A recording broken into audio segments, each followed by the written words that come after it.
আশাবাদী মানুষ বিপুল সংখ্যায় বেরোবে এবং নিজেদের ভোটাধিকার প্রয়োগ করবে।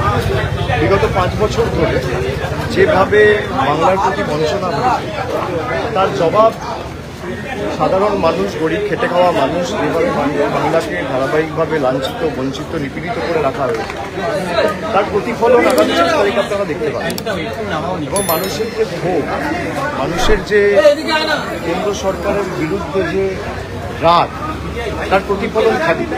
এবং সেটা শুধুমাত্রই দক্ষিণের 9টা আসনেই নয়, সর্বত্র পশ্চিমবঙ্গের 42টা আসন সহ ভারতবর্ষের যে 57টা আসনে আজকে ভোটদান রয়েছে এবং বিগত দিনে এখানে ভোট হয়েছে, আপনি দেখবেন যে যারা একবুক আশা আকাঙ্ক্ষা নিয়ে কেন্দ্র সরকারকে 5 বছর আগে 10 বছর আগে নির্বাচিত করেছিলেন তাদের মোহভঙ্গ হয়েছে।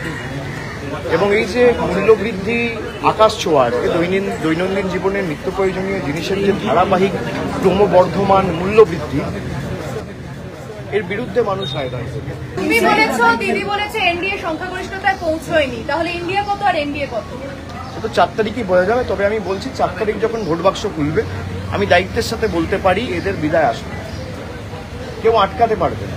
যে আমি মানুষের মধ্যে ক্ষোভ দেখেছি এবং তৃণমূলের পক্ষে যে স্বতঃস্ফূর্ততা দেখেছি, যে উৎসাহ দেখেছি সর্বত্র, কুচবিহার থেকে দিনাজপুর থেকে মুর্শিদাবাদ, মালদা, এদিকে হাওড়া, হুগলি, সর্বত্র আমি মনে করি 2019-এ বাংলায় তৃণমূলের যা ফল হয়েছিল তার থেকে অনেক ভালো ফল হবে, both in terms of vote share এবং আসন সংখ্যার নিরিখেও। আমাদের যা আসন 2019 সালে আমরা পেয়েছিলাম তার তুলনায় আমাদের আসন সংখ্যা অনেক বৃদ্ধি পাবে।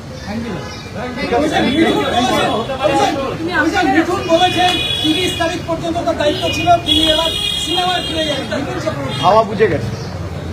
হাওয়া বুঝে গেছে, তাই ফিরে যেতে হচ্ছে।